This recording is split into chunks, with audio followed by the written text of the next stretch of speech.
শুধু আজকের জন্য 18ই জানুয়ারি সহজ ইনভেন্টরি।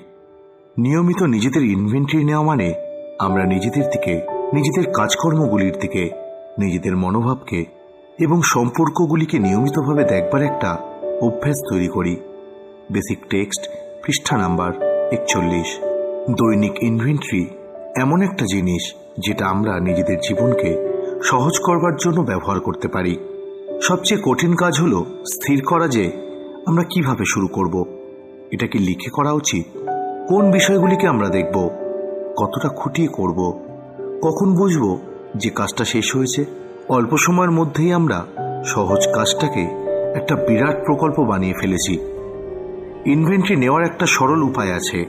আমাদের দিনের শেষে কয়েক মিনিট সময় নিয়ে আমাদের অনুভূতিগুলিকে খতিয়ে দেখা। আমাদের মনে কি ছোট বা বড় কোনো জট পাকিয়ে আছে? যে দিনটা শেষ হলো সেটা নিয়ে কি আমাদের কোনো অস্বস্তির বোধ রয়েছে? সারাদিনে কি কি ঘটেছিল? তাতে আমাদের কি ভূমিকা ছিল? আমার কি কোথাও কোনো ক্ষতিপূরণ করার আছে? যদি আমরা দিনটাকে নতুন করে চালাবার সুযোগ পাই, তাহলে আমরা কোন কোন কাজটা অন্যভাবে করতাম?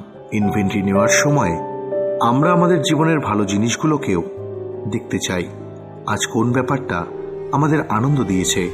আমরা কি কিছু কাজের মতো কাজ করেছি? আমরা কি দায়িত্বশীল বা দয়ালু ছিলাম? আমরা কি ভালোবাসার মনোভাবে ছিলাম? আমরা কি নিঃস্বার্থভাবে কিছু দিয়েছি? আজকের দিনটার মধ্যে যে প্রেম আর সৌন্দর্য ছিল, আমরা কি সেটা অনুভব করতে পেরেছি? আজকের কোন জিনিসটা সুযোগ পেলে আবার করতে চাই? সহজভাবে করলেও আমাদের দৈনিক ইনভেন্টরি থেকে উপকার পাওয়া যাবে। এটা একটা সরল উপায় যা রোজ নিজেদের সঙ্গে নিজেদের যোগাযোগ বজায় রাখতে সাহায্য করে। শুধু আজকের জন্য আমি যে জীবন পেয়েছি তার অনুভূতিগুলোকে আমি স্পর্শ করতে চাই। দিনের শেষে আমি একটা ছোট সরল ইনভেন্টরি নেব।